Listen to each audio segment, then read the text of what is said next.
시인은 자기 영혼에게 내 영혼아 여호와를 찬양할 것을 명합니다.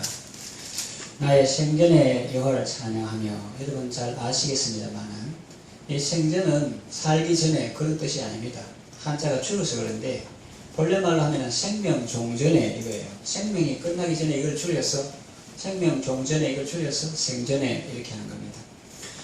나의 생명 종전에 여호와를 찬양하며 평생에 내 하나님을 찬송하리라고 다짐하고 있습니다. 우리가 어떻게 하면 평생 이런 찬양의 삶을 살 수 있을까요? 첫째로 부귀보다 주를 더 사랑하십시오. 사람들은 부귀를 소중하게 여깁니다. 내가 무슨 부귀영화를 누려보겠다고 그런 말은 하지만 부귀영화 싫어하는 사람은 아마 없을 것입니다. 때로는 시도하다가 안 되니까 체념하는 말일 수도 있습니다. 그런데 여러분, 하나님이 여러분을 사랑하심을 믿습니까? 그러면 좋습니다. 그러면 복을 받을 수 있습니다. 그러면 은총을 누릴 수 있습니다. 자, 들어보십시오. 지혜자 아볼은 그렇게 기도했습니다. 저로 하여금 가난하게도 마옵시고 부하게도 마옵시고 필요한 양식으로 먹이시옵소서. 물질에 구애받지 않고 주님을 추구하는 삶이 가장 복된 삶입니다. 이건 아골의 기도일 뿐만 아니라 또한 우리의 기도입니다. 그렇다면 우리는 너무 부해지기를 바라지 말고 또 너무 가난해지지 않을까 염려할 필요가 없습니다. 하나님이 알아서 다 해주시니까요. 사업을 하는 사람은 흥하기도 하고 망하기도 합니다. 교인 중에 건축을 하는 사람이 있는데 말대로 이렇게 막 부유하다가 또 쫄딱 망해가지고 그렇게 이제 굴곡이 심한 건축하는 분들이 그럴 수가 있고 또 사업하는 분들도 그럴 수 있습니다. 평신도 중에는 구약성경에 나오는 바실레처럼 부유해서 천부의 깨끗한 부자 혹은 성부 거룩한 부자의 삶을 살아가는 사람이 필요할 수 있습니다. 그러나 성직자는 재정 강의하는 김미진 강사의 표현에 따르면 성빈의 삶이기 때문에 거룩한 가난의 삶을 살기 때문에 성부가 거룩한 부자가 성빈을 이렇게 돕고 또 성빈은 그대로 죽고 이런 관계를 말하는데, 그런데 이제 그런 성부, 천부, 깨끗한 부자 이런 사람도 있지만 성도들 중에도 크게 부하거나 가난하지 않고 하나님의 은혜 속에 살아가는 분들이 있습니다. 그러니까 쉽게 말하면 우리가 마음먹게 돼서 이렇게 올라갔다가 이렇게 하고 그런 것이 아니고 보통은 하나님께서 이렇게 인도하시는데, 그러면 우리는 어디에 초점을 맞춰야 할까요? 부의 정식이나 생활의 염려가 아닐 것입니다. 우리 삶을 무시하자는 의미가 아닙니다. 쓸데없는 염려나 걱정, 불안에 빠지지 말라는 의미입니다. 하나님 앞에서 우리는 어떤 존재이며 하나님께서 나를 어떤 길로 인도하시는지를 알면 불안하거나 두렵지 않습니다. 하나님은 우리를 금생에서 자기 분깃을 받은 세상 사람의 길로 인도하지 않습니다. 천국을 상속할 하나님의 자녀로 우리를 인도하십니다. 자녀의 길로. 그렇다면 무엇을 먹을까 마실까 입을까에 대한 염려보다는 하나님과 교제하고 하나님을 기뻐하고 하나님을 찬양하는 것이 훨씬 더 지혜롭고 훨씬 더 성도의 신분에 걸맞고 훨씬 더 아름답고 훨씬 더 복된 일입니다. 우리가 이 세상을 살 때 먹고 사는 문제가 안 중요하다고 말할 수는 없지만 그러나 그것이 인생의 전부일 수는 없습니다. 소풍 가서 도시락 먹는 것도 중요하지만 그것이 소풍의 전부일 수는 없습니다. 보물찾기도 하고 장기자랑도 있고 선생님과 진솔한 대화를 통해서 학교에서는 볼 수 없던 진면목을 보고 서로 친밀감을 가지는 등 여러 가지 중요한 것들이 많이 있습니다. 어느 시인은 인생을 소풍에 비유했습니다. 그렇다면 우리도 하나님 앞에 섰을 때 인생 전체를 통틀어 아버지 소풍 잘 다녀왔습니다 라고 말할 수 있어야 하지 않겠습니까? 우리 성도의 생존 그래프는 하나님이 그리십니다. 하나님이 목자 되셔서 부족함이 없는 삶을 살게 하시지만 그렇다고 세상적으로 볼 때 사치하고 방탕할 수준은 아니죠. 그것조차 하나님의 배려이지요. 하나님은 하나님의 자녀가 그런 길로 가서 하나님을 잃어버리는 것을 원치 않으십니다. 나를 지극히 사랑하시는 하나님께서 내가 너무 자고하지 않게 하시려고 배려한 것이지요. 그러니 하나님이 그려주시는 그래프를 내가 그리려 하지 말고 그건 하나님께 맡기고 나는 내가 그릴 그래프를 그려야 합니다. 그것은 찬양의 그래프입니다. 인생 곡선의 매 시점에서 우리는 찬양을 극대화해야 합니다. 그것이 우리의 진정한 기쁨이요, 자산이요, 삶의 보람이 될 것입니다. 손에 있는 우리보다 주를 더 사랑하는가. 이슬 같은 목숨보다 주를 더 사랑하는가. 사랑의 미로라면 주님 만날 수 없어.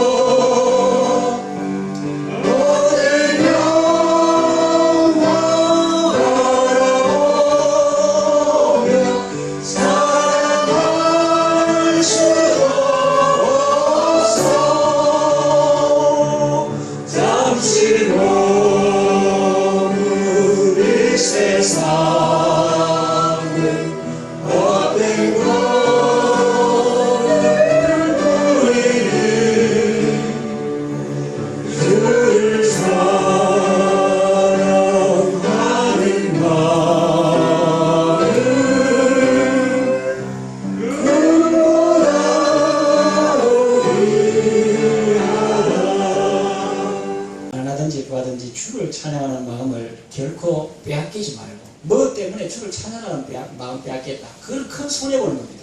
우리는 뭐 가난하든지 구하든지 거기에 주를 찬양하는 마음을 빼앗기지 말고, 그것이 주를 찬양하는 것이, 사랑하는 것, 주님을 사랑하는 것이 여러분의 진정한 자산이요 특권인 줄 알고 언제나 전심으로 주를 찬양하는 삶을 살아가시기를 바랍니다. 두 번째, 환난의 때에도 주를 찬양하십시오. 우리 인생에서 좀 전에 말한 바 같이 이 부귀의 곡선은 주님이 그리십니다. 그리고 평안과 환난의 곡선도 주님이 그리십니다. 이사야서에 보면은 이것을 자연현상을 말하는 것처럼 보이지만은 그러나 영적인 의미도 있습니다. 무슨 말씀이 기록되어 있냐면은 나는 여호와라, 바닷물을 불러 흉용케 하는 자니 내 이름은 만군의 여호와니라, 이렇게 했어요. 그것은 뭐 자연현상을 하나님께서 발휘하신다 이렇게 볼 수도 있지만, 우리 인생의 환난 풍파 이런 것도 바닷물을 불러 흉용케 하시는 주님께서 우리 인생의 모든 파도, 또 세상의 모든 굴곡 이런 것도 주님께서 주관하시는 것입니다. 그래서 교회는 자꾸 세상의 파도를 일으키려고 하는 게 아니고, 하나님께서 이 세상에 여러 가지 파도를 일으키실 때 그 파도를 타고 전도하는 것입니다. 그걸 우리가 잘 지혜롭게 잘 개발하고 분별하고 그래야지, 자기가 뭘 파도를 일으키려고 그러면 코로나 시대 보면 그걸 타고 또 이렇게 기도하면서 거기에 맞게 사람들의 영혼에 다가가고 터치하고 이런 거죠. 그뿐만 아니라 다른 부분에도 하나님께서 이런 말씀을 많이 하셨습니다. 나는 빛도 창조하고 어둠도 창조하고 평안도 창조하고 환난도 창조하나니. 하나님은 평안도 창조하고 환난도 창조하신다. 그렇습니다. 불행함과 여행함도 내 뜻대로 되는 것이 아닙니다. 불행이나 여행함도 내 뜻대로 못해요. 동의하십니까? 나는 불이나 그걸 내 뜻대로 하고, 그 사람은 신이거나 이상한 사람이지, 그 불행이나 여행함을 내 뜻대로 되는 게 아닙니다. 그렇습니다. 그것은 주님이 하시는 것입니다. 이것도 사실은 주님의 지혜요, 우리를 향한 사랑입니다. 사실 그걸 우리가 다 알고 한다 그러면 머리 아프고 인간 손해가 많습니다. 형통할지 공고할지 사람이 모릅니다. 그렇게 했다고 하나님께서 전도서에 지혜자가 말하고 있습니다. 만일에 사람이 자기 미래를 안다면 큰 문제가 생길 것입니다. 지금 삶이 고달프고 곤고한데 앞으로도 계속 곤고할 것이라고 한다면 자살할지도 모릅니다. 또 지금 형통한데 앞으로도 내 인생의 꽃은 활짝 필 것이다, 계속 형통할 것이다, 그렇게 한다면 나사 풀릴지도 모릅니다. 교만해가지고 방탕한 삶을 살지도 모릅니다. 그러니까 하나님은 우리를 사랑하셔서 우리가 매 순간 주님을 의지하고 최상의 삶을 살게 하시는 것입니다. 이것이 하나님의 지혜요, 우리를 향한 하나님의 사랑인 것입니다. 전도서에 나오잖아요. 형통한 날에는 기뻐하고 곤고한 날에는 생각하라. 하나님께서 이 모든 것이 병행하게 하사 사람으로 하여금 매 순간 하나님을 의지하게 하신 것입니다. 자, 인생이 평안이나 환란의 곡선을 그리는 것이 아니라면, 다시 말하면 인생이 형통과 곤고의 곡선을 그리는 것이 아니라면, 그러면 우리가 할 수 있는 것은 무엇입니까? 우리가 할 수 있는 것은 주님이 파도를 일으키실 때 그 파도를 타는 것입니다.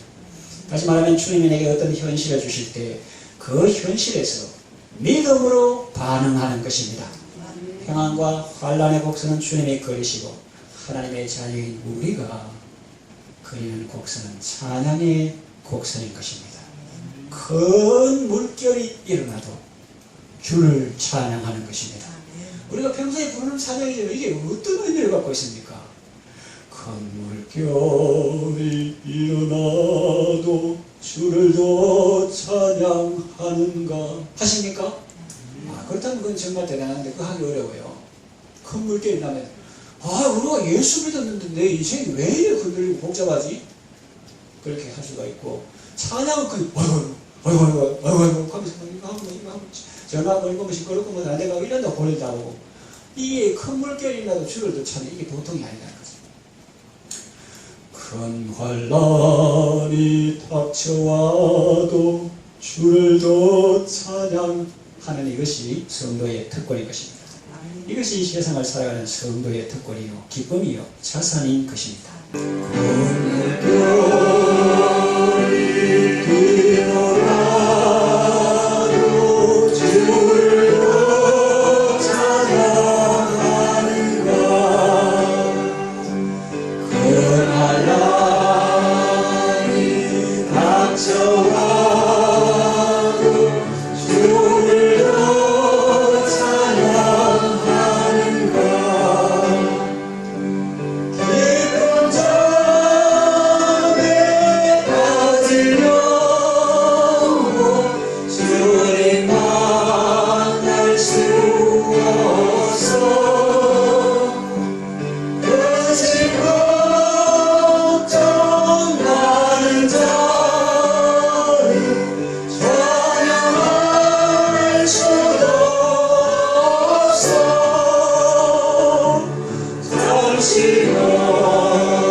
주님께 감사 찬송하고 큰 환난이 닥쳐와도 주님 찬양하는 마음을 결코 빼앗기지 마시고 최악의 상황에서 최상의 노래를 부르는 멋진 믿음의 성도들 다 되시기를 바랍니다. 세 번째, 주님을 맞을 준비를 하십시오. 문제가 복잡할수록 단순화해서 볼 필요가 있습니다. 우리는 삶의 고비바다 힘겹게 살아가지만은 때로는 저 멀리 높은 데서 우리의 삶을 관조해 볼 필요가 있습니다. 그러면 전체를 통찰해 볼 수 있고 삶의 지혜를 얻을 수가 있습니다. 사람들이 현세 삶에 집착하는 이유는 이것이 전부인 줄 알기 때문입니다. 그러나 그렇지 않습니다. 오히려 이 세상은 나그네 길 가는 것과 같고 우리에게는 영원한 본향이 있다고 성경은 말합니다. 상대주의자나 현실주의자는 이 사실을 받아들이지 않습니다. 내세를 말하면 사기라고 합니다. 그것은 손으로 해를 가리고 해가 없다 그렇게 주장하는 것과 같습니다. 하나님을 부인하고 성경을 부인하고 내세를 부인하는 사람을 보세요. 그 삶이 어떠한지. 예수님은 그 열매로 그 나무를 안다고 했습니다. 하나님을 부인하고 내세를 부인하는 사람들은 절대적인 가치 기준을 인정하지 않기 때문에 자기가 하나님 자리에 앉아 있습니다. 그래서 포괄적 차별 금지를 말하고 동성애를 말하고 평등을 말하지만 사실은 무절제와 방탕한 삶을 살며 죄의 종노릇하며 비참한 삶을 살다가 영원한 멸망을 당하게 되는 것입니다. 로마서에 이런 말씀이 나옵니다. 육신의 생각은 사망이요 영의 생각은 생명과 평안이니라 그랬습니다. 믿는 사람들은 자기 오감을 기준으로 판단합니다. 눈에 안 보임이 없다. 살아계시다면 증거를 보여달라고 합니다. 그렇다면 돌려 묻고 싶습니다. 우리의 눈이 그렇게 정확한 것입니까? 바람이 눈에 보입니까? 안 보입니다. 그러나 나뭇가지나 빨래가 흔들리는 것을 보면 바람이 부는 것을 알 수가 있습니다.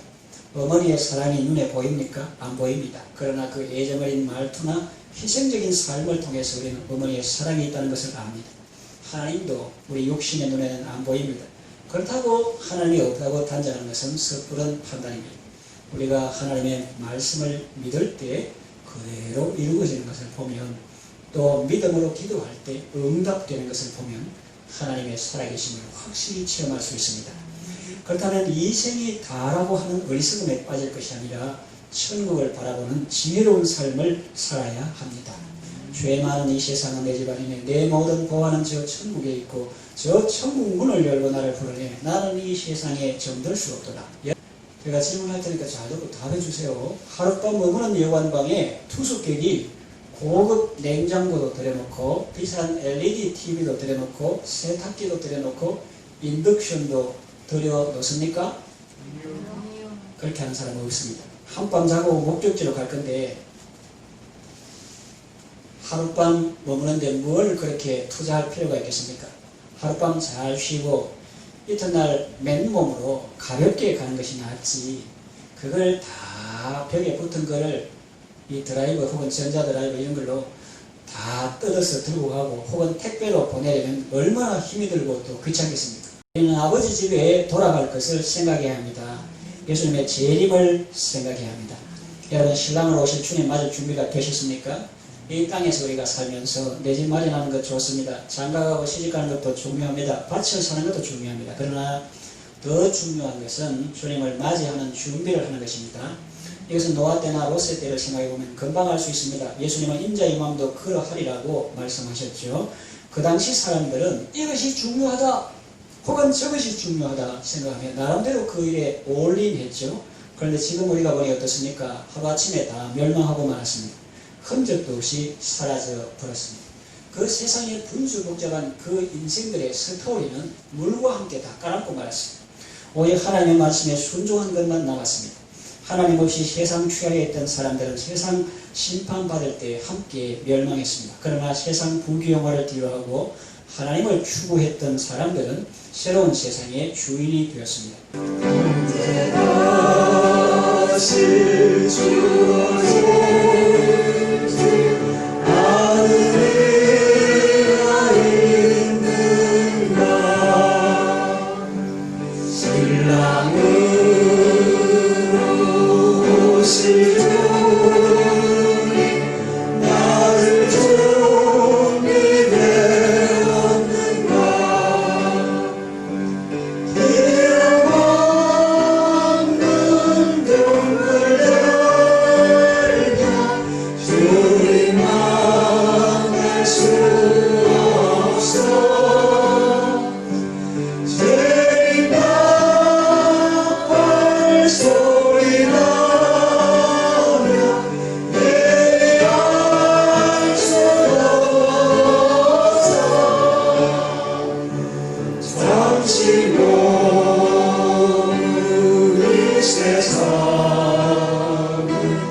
이 세상 형적은 지나갑니다. 그러나 하나님의 자녀들이 이 세상 살면서 그리스도와 연합하고 하나님과 교제하고 하나님께 감사하고 찬양하는 것은 결코 사라지지 않습니다. 하나님의 심판은 옛 세상에 속한 것은 태우지만은 새 세상에 속한 것은 살리고 회복해서 밝히 드러낼 것입니다. 그때 의인은 하늘에서 해와 같이 빛날 것입니다. 그런데 여러분, 어떤 상황에서도 하나님을 찬양하십시오. 이것이 인생의 최고되는 목적입니다. 인생의 최고되는 목적은 하나님을 영화롭게 하고 그를 영원토록 즐거워하는 것입니다. 또 성경에 말씀하시길 이 백성은 내가 나를 위하여 지었나니 나의 찬송을 부르게 하려 함이라 그랬습니다. 목적대로 사는 인생이 아름답고 멋있고 복된 것입니다. 그러니 언제나 어떤 상황에서나 하나님과 동행하고 하나님께 감사하고 찬양으로 하나님을 영화롭게 하는 향기로운 삶, 복된 삶을 살아가시기를 바랍니다.